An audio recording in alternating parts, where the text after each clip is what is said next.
တွန်းလာဘဝမှာတစ်ခါတလေမှုန်တိုင်းကတမောကိုတွေမကဘူးကျွန်တော်တို့ရဲ့စိတ်ဓာတ်ကိုပါအလဲထိုးသွားတတ်ပါတယ်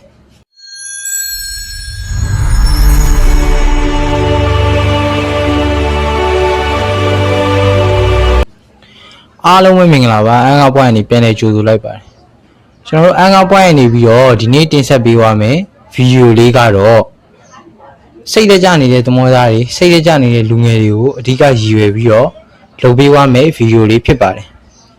ကဲဇာတ်တွေအများကြီးပြောမနေပဲဗီဒီယိုလေးကိုစလိုက်အောင်ပါ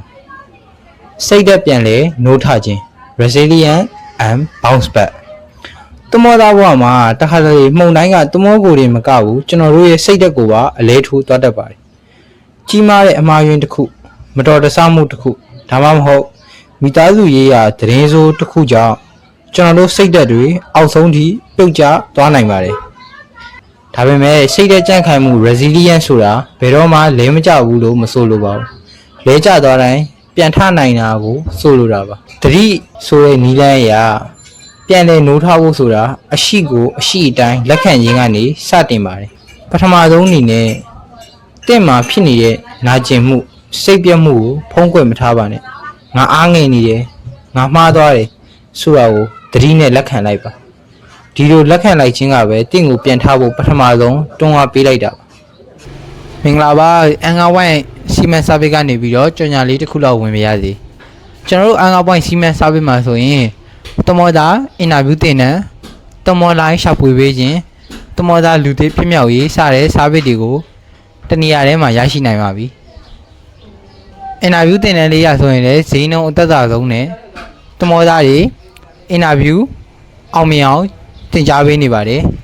တက်ရောက်နေတဲ့လူတွေလည်းရှိပြီးတော့ feedback တွေလည်းအရန်ကောင်းမွန်တာဖြစ်တဲ့အတွက်ကြောင့်မို့လက်မလွတ်ပဲအခုပဲတင်နန်းလေးကို join မိကြပါစိတ်ဝင်စားလို့ဆက်သွယ်ခြင်းနဲ့ဆိုရင်တော့399999399439ကိုဖုန်း Viber ကနေစဉ်ဆက်သွယ်နိုင်ပါတယ်အားလုံးကိုကျေးဇူးတင်ပါတယ်တတိယပါတင်ဟာတင်းရဲ့အမှားမဟုတ်ပါဘူးဖြစ်ရတစ်ခုကတင်းဘွားတစ်ခုလုံးမဟုတ်ပါဘူးမှုန်တိုင်းအပြီးမှာပင်လေယာပြန်ငြိမ်သက်သွားသလိုတင်းစိတ်ရဲ့ဒဏ်ရာတွေဟာလည်းမမြဲခြင်းသဘောအရပြောင်းလဲသွားမှာပါပြန်လဲထူထောင်နိုင်ဖို့အတွက်အဆင့်3ဆင့်ကိုမှတ်ထားပေးပါလက်ရှိဖြစ်နေတဲ့ဝေဒနာကိုသတိနဲ့သိပေးပါ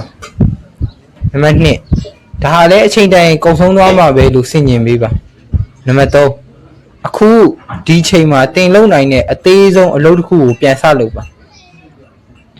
လဲကြခြင်းကတင့်ကိုပို့ပြီးတတ်မှစီပါလေ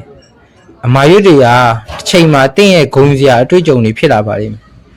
ဘလို့အခြေအနေမျိုးမှမဆိုစိတ်တက်မကြပဲပြန်လဲနိုးထနိုင်တဲ့တမောသားတယောက်ဖြစ်ပါစေ